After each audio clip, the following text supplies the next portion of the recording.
issue, and these members and some others are active and proud members of our task force. So, look, 27 days ago, every single senator sent Donald Trump a clear and simple message: release the Epstein files. Congress passed a law, not a suggestion, not a request. The law requires DOJ to release the files by Friday, December 19th. In 3 days, President Trump has a choice: follow the law and release the files, or break the law and continue to hide the truth from the American people. Let me be blunt. We fully expect Trump, Bondi, and their minions to dodge, delay, or partially release these files. If they release some documents and hide others, the American people will see right through it, and they'll ask the obvious question. We are all asking the obvious question that looms. President Trump, what are you trying to hide? President Trump, what are you trying to hide? That's the question the American people are asking. Now, over the past few weeks, Senate Democrats, including my colleagues here with me, have been preparing for every scenario. We're working with the victims' attorneys. We're working with legal experts. We're working with people very familiar with this case to ensure full compliance of the law. If the administration withholds some documents unlawfully, we will know. If they abuse narrow exemptions to hide the truth, we will know. And there will be serious legal and political consequences. This law passed with near unanimous support. The survivors deserve the truth, and the American people are demanding it. This isn't political. Democrats and Republicans agree. The American people deserve the truth. So, Donald Trump, release the Epstein files. Stop hiding. Stop delaying. Come clean with the American people. And if you don't, the question will only get louder and louder and louder. Trump, what the hell are you trying to hide? Senator Wyden's done great work on the financial end of this and has been a great member of our team. Ron. Thank you. Sorry. Yeah. No, go ahead. No, Amy, you go first. Now, Amy goes next. Go. You're closer to the microphone. Thank my colleagues, and there are two cover-ups that need to be discussed this morning. The first involves the Department of Justice, and that is urgent business that we're focused on this week. The second cover-up is being conducted by the Treasury Secretary, Scott Bessent, and it deals with the financial aspects of how the sex trafficking came to be. So let's talk about them one at a time. First, as Senator Schumer said, there's good reason to be skeptical of whatever spin the Trump administration puts out on Friday. Here's why. This wouldn't be the first time Bondi tried to trick the public with a binder full of chicken feed. That's what she did back in the spring, which infuriated MAGA voters, who took Trump and his cronies at their word that they'd release the files. Second, the cushy treatment by the Trump administration of Ms. Maxwell is totally unacceptable. She was right at the heart of the most notorious sex trafficking ring in modern American history. Despite that, Donald Trump himself said a pardon for Maxwell is on the table. Third, the Trump administration did assign hundreds of FBI agents to look at the Epstein file, but it wasn't to hunt down any more pedophiles. It was really to comb through the files for Donald Trump's name. Why? To protect him from public scrutiny. From the beginning, that's what they focused on with respect to Epstein. So Trump and Bondi do not deserve the benefit of the doubt.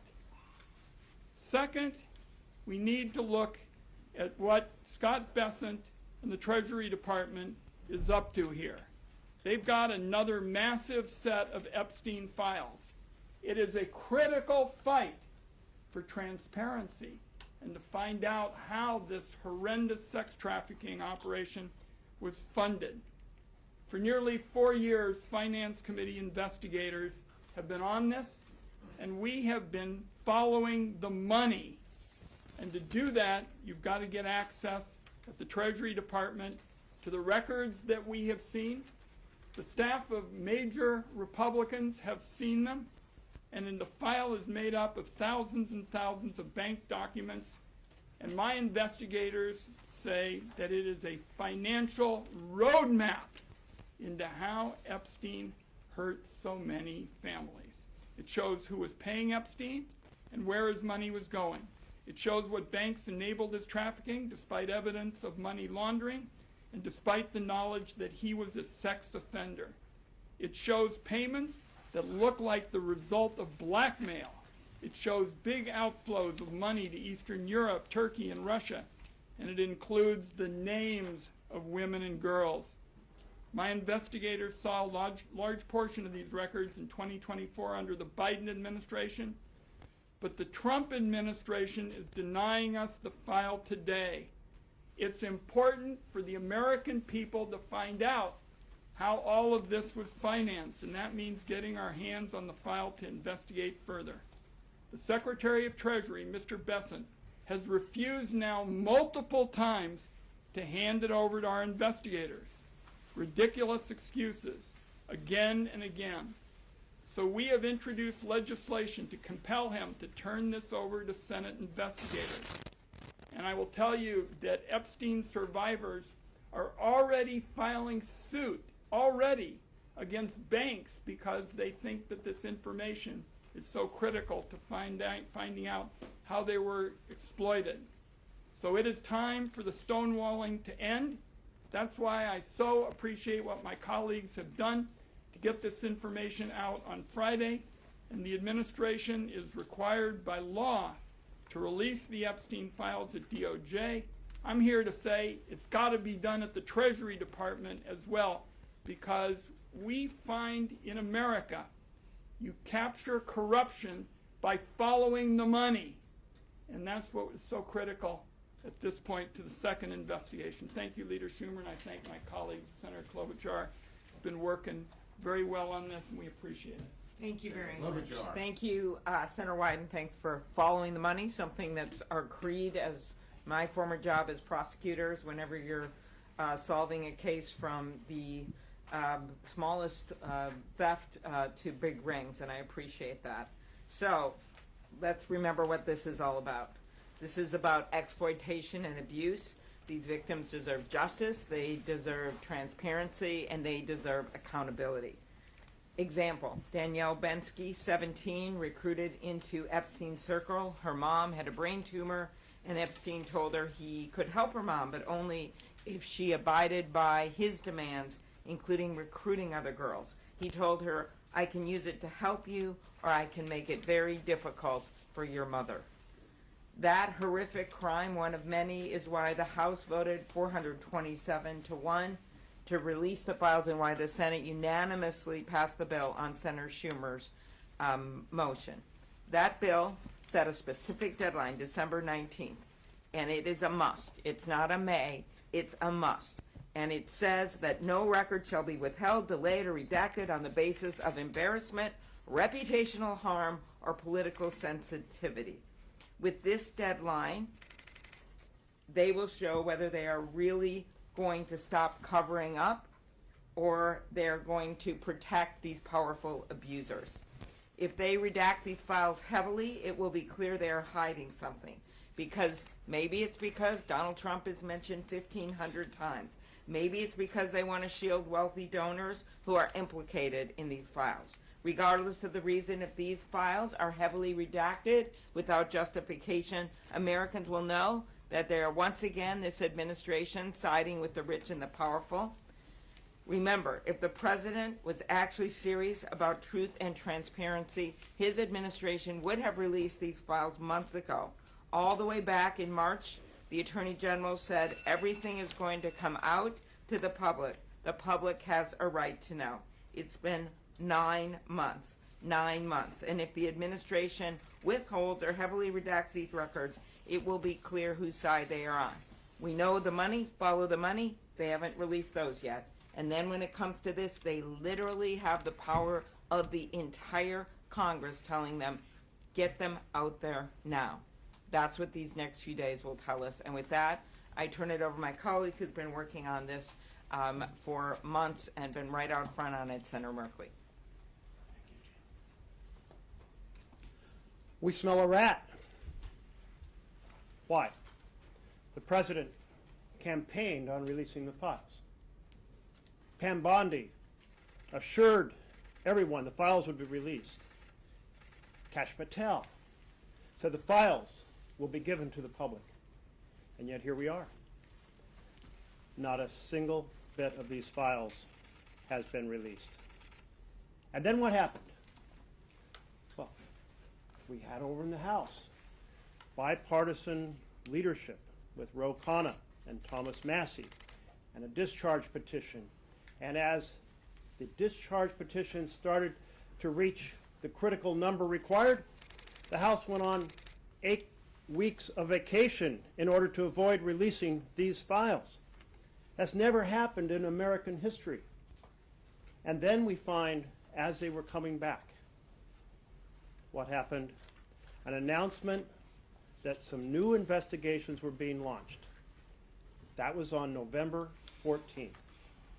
And on the evening of the 18th, Senator Schumer went to the floor, asked for unanimous consent that the bill from the House be deemed passed when it arrived in the Senate, and unanimous consent was secured from all to send this message.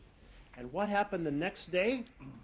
Pam Bondi gets up and says, we have this new information to justify new investigations. The timing of that's awfully suspicious. So the leaders in the House and the Senate demanded a meeting. We wrote to Pam Bondi, Ro Khanna, Tom Massie, myself, Ben Ray Lujan, and we were joined, and I welcomed the bipartisanship of Senator Murkowski to say, we want to know what you're up to. Meet with us and explain these new investigations. What is this new evidence? What are you undertaking? And how are you setting forward a plan to make sure all the documents are released on the 30-day notice? We got a response. The response was, we acknowledge receipt of your letter. Now that's it. So one of the things to watch for is the argument that vast sections had to be redacted in some cases to defend the integrity of some newly invented investigations. One way or another, we anticipate that Trump is going to continue to hide the files that should be released. We must not let it happen. We must not let it happen because we are about accountability for the perpetrators and justice for the victims, and that will not happen unless there is transparency and the documents are released in whole. Thank you. Senator Blumenthal. Yes, thanks to my colleagues, most especially to Senator Schumer for being so steadfast and unyielding. I think we need to recognize why we are here. We are here because of the survivors. Because of the survivors pursuing relentlessly the hideous cause of their victimization, Epstein, but also the rich and powerful people who were Epstein's benefactors and his enablers. The survivors created that public pressure that led to the law forcing release of these documents. Donald Trump must listen to the survivors, and we will know what they are concealing because of the survivors. Your question may be, how do you know that they're hiding stuff? The survivors will give us the knowledge we need to pursue the truth. They have been about the truth from the very start, and their truth has to prevail. Thank you.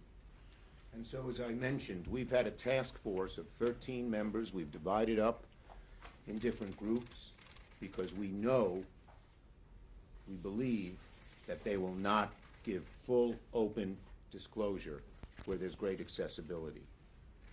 What is Trump hiding? we're going to find out everything that he hides, that he has hidden. Not just not releasing the report, but once he releases the report, what else he is hiding. And that's why we assembled this task force, and we've had great success, great help from the survivors and their lawyers, from others who have prosecuted. Ron's done a great job on the financial end of it. We're going to find everything out. He can run, he can hide. Questions on this subject? Yes. What is your sense in terms of the time frame? Is it end of day on Friday, or is it like Well- when you need to have these documents? And if you don't, is there a legal recourse that you are already planning? Okay. The first question, we don't know when exactly they'll release it. They may try to do it at 11:59 p.m. They have to do it by the 19th. That's the law. If they don't release the documents, there's going to be such an outcry from one end of America to the other that I think they'll be forced to do it. Just as they've resisted all along, but we're at this point. The public pressure, you know, as Abe Lincoln said, public sentiment is everything. You've rarely seen so many different political wings of each party come together and say we need this. So we believe they'll be required to do it. Obviously, we would pursue every legal, legislative, and administrative way to get this done as well, but public pressure will be everything. Yes? How are you planning on addressing this if they do release it and it's so heavily redacted that there's nothing that's unmeaningful? Well, the people who wrote the legislation drafted it very carefully. We've been consulting our lawyers on just that issue, and we will be able to first make the point that some of the redacted stuff doesn't have to, much of the redacted stuff doesn't have to be redacted, and we'll have chapter and verse on that. And second, we will be prepared to argue that in court. But again, our number one ally in this is the American people, and they are going to demand that it be released. And when we say this and this and this shouldn't have been redacted, what are they hiding there? It's going to increase a lot of heat on them. And clearly, as Senator Schumer knows, having met with them, the victims are not also going to allow this to happen. Right. They're going to be leading the way. They want to know what's in these documents. The victims are already filing lawsuits using the information we've gotten. They are not going to let this just go by the board. Yes. What is your plan for making progress on Senator Wyden's bill with regard to Treasury? Well, why don't I call on Senator Wyden? We're going to keep pushing to find out what is behind Scott Bessent's stonewalling.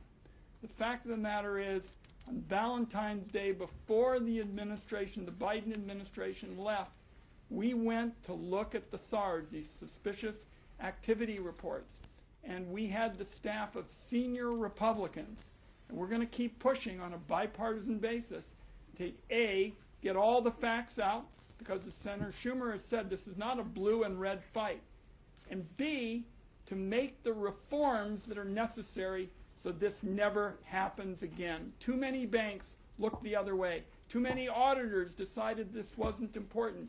This was again and again a textbook case of disinterest in suffering and families and young girls, and we're not going to let it happen again.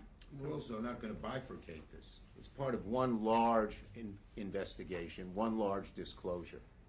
And just as we will do everything we can to alert the public what has happened on the non-financial parts of the documents, with all the horrible things that they did to these women, we're going to continue to keep pressure on the financial parts too. Senator Yes.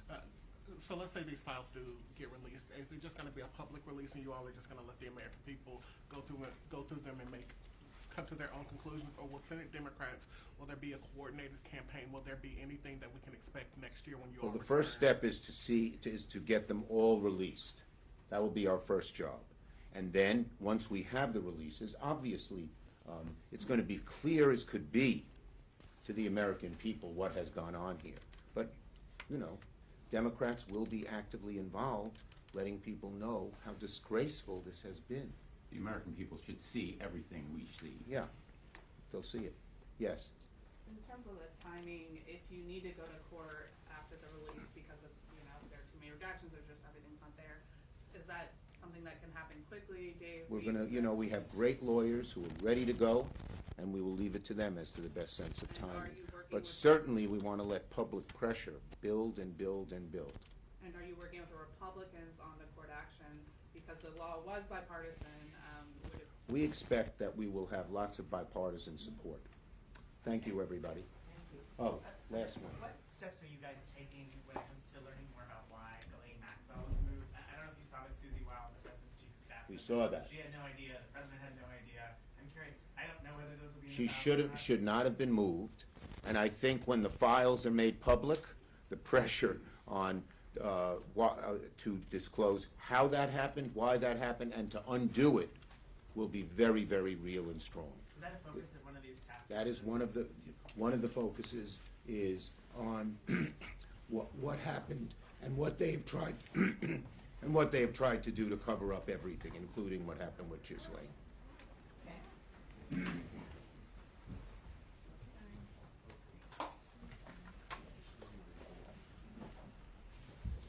Everybody, you should know we expect to have some more information tomorrow on an additional piece